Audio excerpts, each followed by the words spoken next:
শীত, বসন্ত, গ্রীষ্ম সব ঋতুতেই এখন সর্দির সৃষ্টি হয়।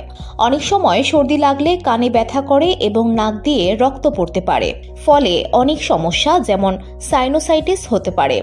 শীত ও বসন্তে কাশির প্রকোপও বেড়ে যায়, ফলে বুকে ও গলায় ব্যথা দেখা দেয়। অতিরিক্ত কাশিতে ঘুমের ব্যাঘাত ঘটে। অনেক সময় কাশির সঙ্গে কফ ও রক্ত বের হতে পারে।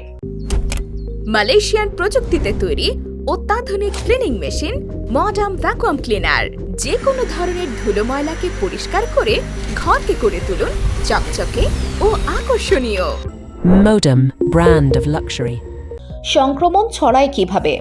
সাধারণত সর্দি কাশি মূলত ভাইরাসজনিত সংক্রমণের কারণে হয়। সাধারণত রাইনোভাইরাস ও অন্যান্য শ্বাসযন্ত্রের ভাইরাসগুলোর সংক্রমণ থেকে হয় এটি। সংক্রমণ মূলত যেসব উপায়ে ছড়ায় তা হল হাঁচি কাশির মাধ্যমে বাতাসে ছড়ানো ভাইরাসে, সংক্রমিত ব্যক্তির সংস্পর্শে এসে, দূষিত বায়ুতে, দূষিত জায়গায় হাত দিয়ে পরে সেই হাত নাক বা মুখে লাগালে ভাইরাসের সঙ্গে ব্যাকটেরিয়ার সংক্রমণও হতে পারে।